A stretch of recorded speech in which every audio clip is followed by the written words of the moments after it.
Sejam bem-vindos. Vamos dar início aqui à resolução do nosso exemplo sobre contraventamentos no plano da cobertura do nosso galpão. Vou apresentar logo quem é o nosso galpão, né, que a gente vai tratar aqui do contraventamento da cobertura. Então, nós temos aqui um contraventamento em duas águas, tá? Aliás, nós temos aqui um galpão com cobertura em duas águas. Nós temos aqui cinco pórticos no nosso galpão genérico, certo? 5 pórticos. A altura do piso até a cumieira do nosso galpão é de 8,40 m. A distância entre pórticos é de 6 metros. E a largura frontal aqui do nosso galpão é de 30 metros. Tem outras informações aqui, ó. Por exemplo, a altura desses pilares, ó, que compõem o fechamento frontal do meu galpão e que se confundiria aqui com o nosso pé direito, é de 6 metros, ou seja, a distância do piso do meu galpão até o banzo inferior da minha treliça de cobertura é de 6 metros. Outra informação, o comprimento aqui, né, o comprimento dos meus pilares que compõem os meus pórticos, tá? Que compõem os meus pórticos é de 6,90 metros. E aí foram calculadas as ações do vento para o vento incidindo aqui a 0 graus, certo? A 0 graus. E aí foi determinada uma pressão efetiva dentro de uma hipótese de ação do vento, como vocês já viram em aulas anteriores. Foi determinada uma pressão efetiva por vento a 0 graus de 500 newtons por metro quadrado, certo? Então, essa pressão na face frontal do meu galpão, ela tem que ser transmitida para a fundação. Então, parte dessa pressão vai incidir aqui nos pilares do tapamento frontal. Uma parte dessa pressão vai direto para a fundação, a outra parte vai para a treliça de cobertura, assim como uma parte também vai para os pilares do pórtico. E aí, essa parcela das ações que incide nessa parte superior aqui da fachada frontal do meu galpão, ela tem que ser transmitida para as fundações. Como é que a gente vai transferir essas ações do vento, né? Como é que a gente vai transferir essas ações do vento para as fundações? Por meio dos contraventamentos. Então, eu vou ter aqui mãos francesas, né? Mãos francesas para transmitir a reação dos pilares do tapamento frontal, certo? Para as terças do contraventamento no plano da cobertura. E vou ter aqui um treliçado, né? Um treliçado no plano da cobertura, segundo esses quatro contraventamentos que vocês estão vendo aqui, né? Esses 4x no plano da nossa cobertura. Ou seja, nós temos aqui 1, 2, 3, 4, 5, 6, 7, 8 tirantes no plano da cobertura, que vão, junto com essas terças, né? Junto com essas terças, transmitir essas forças do vento para o contraventamento vertical, dos meus pórticos, tá? Para o contraventamento vertical. E aí, logicamente, esse contraventamento vertical, ao receber as reações desse sistema de contraventamento na cobertura, vai transmitir essas reações para a fundação do nosso galpão, né? Para a fundação dos pilares. Então, vamos ver aqui o enunciado da nossa questão. Então, determinar os esforços de cálculo nas barras de contraventamento em X no plano da cobertura do galpão ilustrado a seguir. Além disso, apresente o pré-dimensionamento dessas barras segundo o critério de esbeltez limite máxima de 300 para os elementos tracionados, tá? Então, além da gente determinar aqui quem são esses esforços de cálculo nessas barras do contraventamento da cobertura, nós vamos também determinar de maneira prévia, tá? De maneira prévia, nós vamos determinar quem são as barras que a gente vai utilizar nesses contraventamentos. Precisamente aqui, para adiantar aqui um pouco, nós vamos ou utilizar perfis cantoneiras simples para trabalhar em cantoneiras de abas iguais, né? Para trabalhar em tracionados, ou nós vamos utilizar barras redondas, tá? E aí, como eu disse que eu iria adiantar, no caso das cantoneiras simples, quando elas trabalham tracionadas, a NBR 8800 obriga que a gente trabalhe com uma esbeltez limite máxima igual a 300 para os elementos tracionados. Então, eu vou ter que determinar quem seria a cantoneira que eu devo dispor aqui nesses contraventamentos em X. No caso de barras redondas, tracionadas, trabalhando aqui como nossos tirantes no plano da cobertura, a NBR 8800 não impõe nenhuma restrição com relação a esbeltez limite, tá? Com relação a essa esbeltez limite. Então, isso aqui só vai valer para os perfis laminados, como tracionados, né? Como cantoneiras simples ou cantoneiras duplas e assim por diante. No caso de tirantes que tem ali baixa resistência à flexão, né? E são instalados com esticadores ou puxadores, ou seja, previamente tracionados, então não há essa limitação de esbeltez máxima igual a 300. Então, além disso, ó, no enunciado aqui da nossa questão, está dito aqui que as ações apresentadas na face frontal do galpão são provenientes das reações de apoio das colunas de tapamento frontal e do fechamento frontal da treliça, considerando uma hipótese de ação do vento a 0 graus. Então, uma vez que essa pressão do vento incide nessa face frontal do meu galpão, tá? Na face frontal do meu galpão, uma parte dessa pressão incide diretamente frontalmente ao plano da minha treliça, né? Perpendicularmente ao plano da treliça. Outra parte dessa pressão incide nos pilares do tapamento frontal. Lembrando que esses pilares do tapamento frontal, eles têm apenas a finalidade de suportar as telhas, né? As telhas do tapamento frontal e, obviamente, também suportar as pressões do vento, tá? Eles não têm finalidade de garantir a estabilidade do nosso galpão, tá? Quem tem a finalidade aqui de garantir a estabilidade lateral, né, do nosso galpão são os contraventamentos verticais e os pilares, obviamente que o pórtico como um todo, né? Mas esses pilares de tapamento frontal, eles não têm essa finalidade. Então, nós vamos ter que descobrir aqui quem são essas forças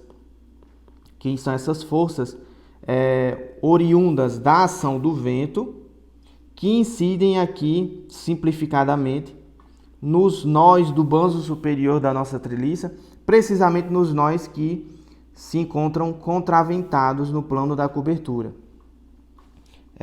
E aí a gente tem que considerar que as terças de cobertura que cruzam com esses nós do plano da cobertura que estão contraventados, elas participam do sistema de contraventamento, ou seja, elas são terças reforçadas porque elas vão trabalhar a compressão. Então, essa terça aqui, ó, essa terça e essas terças que estão aqui na cumieira, né, precisamente são duas, na verdade, essas terças elas trabalham a compressão, tá? Então, além delas resistirem às cargas perpendiculares ao eixo dela, né, e consequentemente provocando aqui uma flexão nessas terças, elas também vão ter que resistir a um esforço de compressão, né, por causa dessas forças do vento. Então, vamos determinar aqui quem são essas forças para começo de história. Pelos cálculos aqui, ó, se vocês pegarem aqui a altura aqui dos pilares da face lateral do meu galpão e a altura da cumieira, né, a altura da cumieira em relação ao piso, vocês podem determinar que a inclinação da minha cobertura é de 10%, né?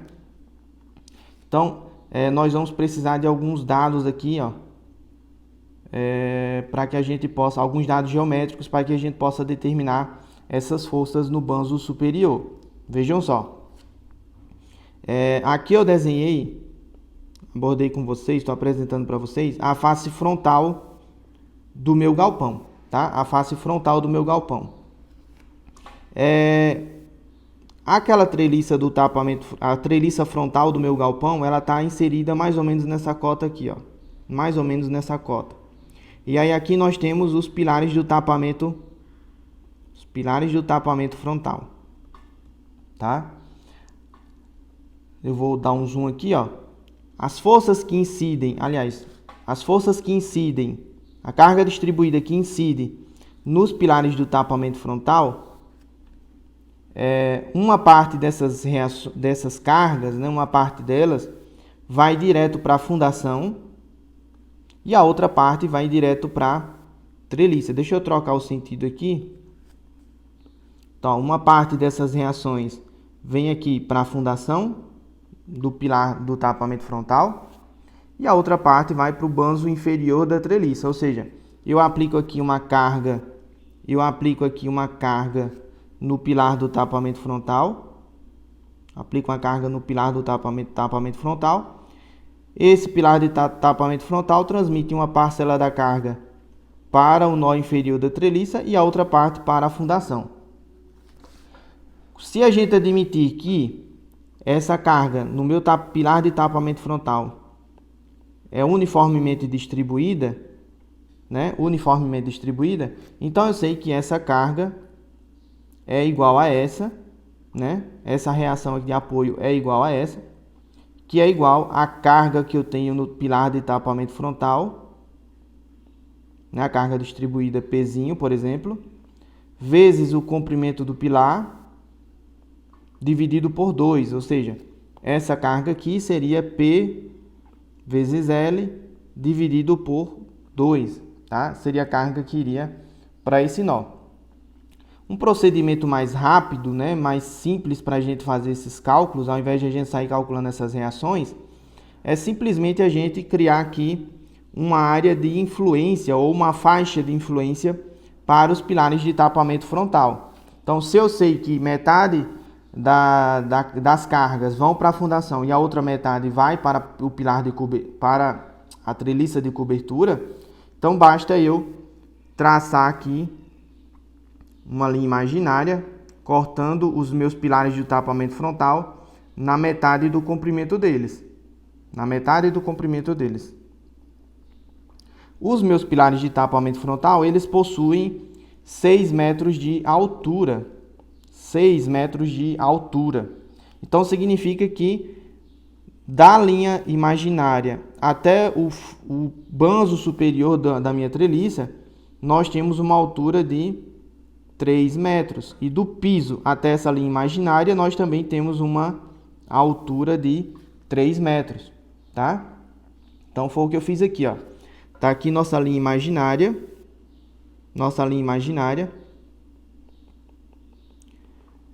Que corta os pilares do tapamento frontal na metade da altura deles, né? Na metade da altura. A distância dessa linha imaginária até o piso é de 3 metros. E aí, como do piso até a cumieira, né? Do piso à cumieira, como a gente já viu, a altura é de 8,40 metros. Então, significa que dessa linha imaginária até a cumieira, nós temos uma altura de 5,40 metros, tá? 5,40 metros. Então, dessa forma, ficam definidas áreas de influência para cada nó contraventado no plano da cobertura, né? Para cada nó do plano da cobertura. Vejam só, para exemplificar melhor isso, se a gente imaginar esse nó aqui do banzo superior da minha treliça, eu já tenho que a faixa horizontal que determina as cargas que vão para a treliça vem por meio dessa faixa horizontal que está a 3 metros do piso. Agora, se eu pegar aqui uma linha imaginária vertical na mediana entre dois pilares de tapamento frontal, né, entre os dois pilares de tapamento frontal, eu vou ter essa área aqui, ó. Se eu pegar essa linha mediana entre esses dois pilares, tá? Entre esses dois pilares aqui, e pegar essa outra linha mediana entre esses outros dois pilares,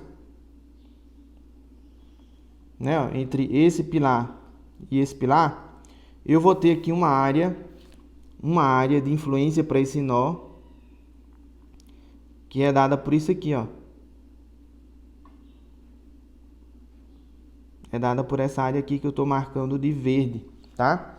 Significa que a pressão do vento que estiver incidindo nessa área aqui, ó, toda ela vai ser transmitida para esse único ponto do banzo superior da minha treliça. Do mesmo modo, deixa eu apagar aqui algumas anotações.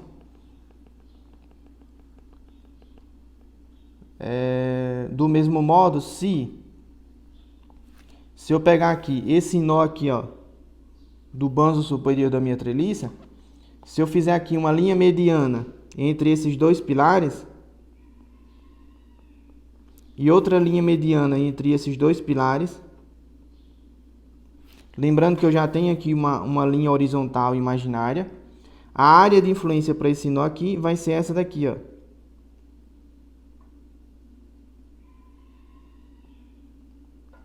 A área de influência vai ser essa área que eu estou marcando de verde, tá bom? Então, vamos prosseguir aqui, ó. Eu tenho, então, essa área de influência para o nó central da cumieira, né? Da minha treliça. Essa outra área de influência para esse nó aqui da minha treliça, que seria esse aqui, né? Ó, esse nó. Tem essa outra área de influência, que é para o nó da treliça pertencente ao beiral do meu galpão, tá? Ó, seria esse carinha aqui, ó. Então, seria essa área aqui, ó. Então, toda essa área que está marcada de amarelo, toda a pressão do vento que estiver incidindo sobre ela, simplificadamente vai para esse ponto aqui, que seria esse nó aqui do nosso galpão. Pela simetria do nosso galpão, eu sei que essa área é igual a essa e que essa área é igual a essa. Então, eu decidi chamar essa área do nó da cumieira de A1, essa área desse nó de A2 e, portanto, igual a essa área aqui também, né? E essa outra área do nó do beiral de A3. Eu coloquei aqui algumas cotas, lembrando que essas linhas imaginárias, elas passam na mediana, né? Na mediana entre pilares de tapamento frontal, né? Entre pilares de tapamento frontal. Então, imaginando aqui que esses pilares do tapamento frontal estejam igualmente espaçados,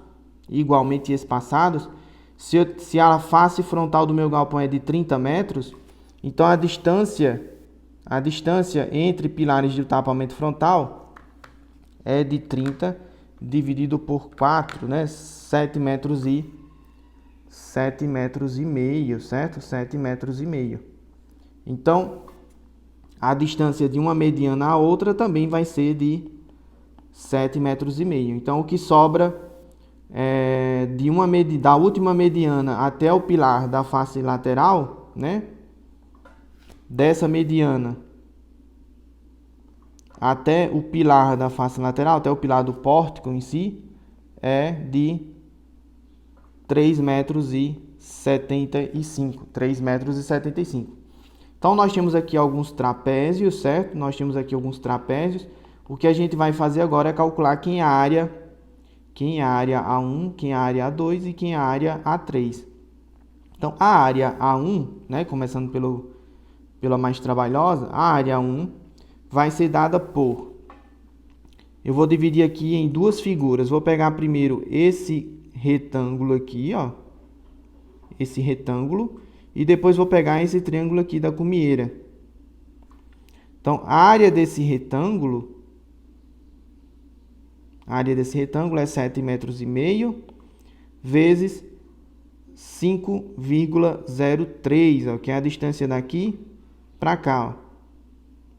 5,03, tá? Esse 5,03 vocês podem determinar ele por meio de semelhança de triângulos. Lembrando que a inclinação da minha cobertura é de 10%, né? 10%, certo? 10%. Então, com base nisso, nessa inclinação da cobertura E com base nessas cotas que estão aqui indicadas, tá? Nessas cotas que estão aqui indicadas, vocês podem determinar quem é essa altura aqui, ó, 5 metros e 3 centímetros. Então, 7,5 metros vezes 5,03 metros vai dar a área desse retângulo, mais a área desse triângulo aqui, ó. Quem é a área desse triângulo? Vamos lá. Eu vou pegar a altura desse triângulo. A altura desse triângulo é 5,40 metros menos 5,03, tá? É a altura desse triângulo aqui, ó.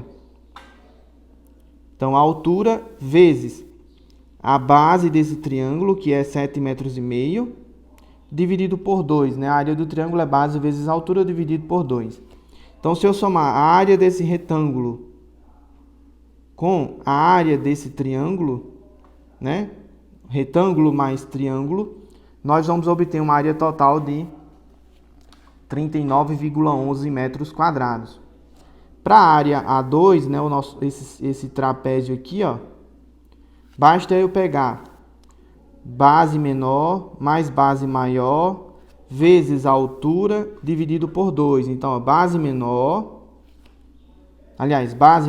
que é 5,03 metros, mais base menor, que é 4,28 metros, né, ó, 4,28 metros, base maior mais base menor, vezes a altura do trapézio, dividido por 2. Então, vai dar uma área de 34,91 metros quadrados. E a área A3 vai ser base menor, né, base maior, 4,28 metros, mais base menor, 3,90. Então, 4,28 mais 3,90 vezes a altura do trapézio, dividido por 2. Vai dar 15,34 metros quadrados. Bom, agora que vocês já sabem quem é a área de cada um desses trapézios aqui, ó, quem é a área de cada um desses trapézios, a gente pode determinar quem é a força oriunda do vento que a gente vai descarregar nesses nós aqui contraventados do plano da cobertura, né? Nesses 5 nós que estão aqui apresentados no plano da cobertura. Essas forças, né, eu decidi chamar de F1, F2 e F3. Lembrando que existe aqui uma simetria, né? Ó, existe aqui uma simetria, tá? Existe uma simetria. Então, F1 vai ser uma carga concentrada lá na cumieira da minha treliça. Então, quem vai ser F1? Vai ser a pressão a pressão efetiva total do vento na hipótese do vento a 0 graus que eu tô determinando, né? Considerando o coeficiente de pressão total que eu tenho, a pressão externa menos a pressão interna, certo? Vezes a área de influência que eu determinei anteriormente, essa área azul que está aqui, ó, a minha área A1. Então, 500 newtons por metro quadrado vezes a área de influência vai dar uma carga de 19,56 kN concentrada aqui na minha cumieira, ou seja, é uma carga perpendicular ao plano da minha treliça, do tapamento frontal ali. A minha força F2, né? A força F2 que está concentrada nesse nó e nesse outro nó aqui, né? Lembrando da simetria, ela vai ser 500 newtons por metro quadrado vezes a área de influência A2, que é de 34,91 metros quadrados. Então, vai dar 17,46 kilonewtons. E aí, por fim, a minha força F3, que é a força que está concentrada nos dois beirais, certo? Nos dois beirais, esse e esse. Ou seja, essa força e essa força vai ser igual a 500 newtons por metro quadrado vezes 15,34 metros quadrados, tá? Isso aqui vai dar, vocês me desculpem aqui que eu errei aqui a sinalização da unidade, certo? Então vejam só, vai dar 500 500 newtons por metro quadrado, vezes 15,34, vai dar 7.670 newtons, né? Dividindo por 1000, dá 7,67 kilonewtons, tá? Kilonewtons. Muito bem. Então, nós temos agora os valores das forças na cumieira da minha treliça, nos nós intermediários e nos nós pertencentes ao beiral. Agora a gente tem que transmitir essas forças, né? A gente tem que transmitir essas forças que estão aplicadas no banzo superior da minha treliça para a fundação. E aí, para fazer isso, primeiramente a gente tem que contraventar o plano da cobertura. Contraventar o plano da cobertura. Obviamente que esse contraventamento do plano da cobertura, ele é composto por tirantes, né, dispostos em X, como a gente já viu na aula, e também pelos elementos comprimidos, né, que são as nossas escoras de cobertura. Sejam elas as próprias terças, como é o nosso exemplo aqui, né? As próprias terças aqui estão sendo consideradas para trabalhar com pressão, e elas serão dimensionadas para isso, né? Na prática, elas terão ali um reforço para trabalhar com pressão. E aí, uma vez que esse sistema treliçado do plano da cobertura transmita essas forças para o contraventamento vertical, aí nós vamos passar a responsabilidade para os pilares e para o contraventamento no plano vertical dos meus pórticos. Eventualmente, dependendo da estabilidade global, da estabilidade do meu galpão, eu tenho que dispor, né? Eu tenho que dispor mais contraventamentos desse tipo, né? A cada 20 metros, né? Aproximadamente 20 metros, ou até menos, dependendo da rigidez da estrutura. Mas usualmente a cada 20 metros a gente tem um sistema composto como esse, tá? Um sistema composto como esse. Vale lembrar aqui um detalhe muito importante, que no caso do vento a 0 graus, nós temos as forças de sobrepressão, né? Nós temos as forças de sobrepressão na face de barla-vento e temos as forças de sucção lá na face de sotavento do galpão, na face de sotavento.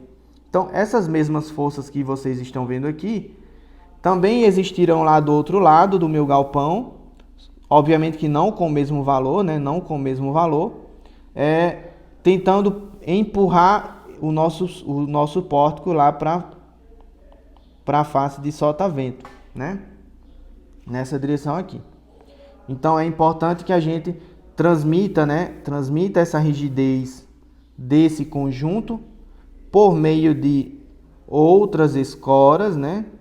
Outras escoras, para que os outros sistemas de contraventamento possam trabalhar em conjunto, ou seja, esse sistema de contraventamento aqui trabalhe em conjunto com esse sistema de contraventamento, tá? Então eles vão ser parceiros, né? Eles vão ser parceiros para resistir a essas pressões do vento, seja na face de barla-vento ou seja na face de aliás, os dois em conjunto, né? Na face de na face de barla-vento e na face de sotavento, tá bom? Então vamos interromper o nosso vídeo agora. Na aula seguinte nós vamos resolver quem são os esforços nessas barras, né, nesses tirantes do contraventamento do plano da cobertura, tá bom? Então revejam aí alguns conceitos desse nosso vídeo, revejam também se os cálculos aqui estão corretos com relação à geometria, né?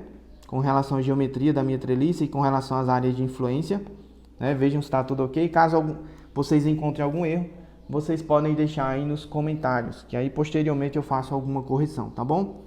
Obrigado a todos e fiquem com Deus.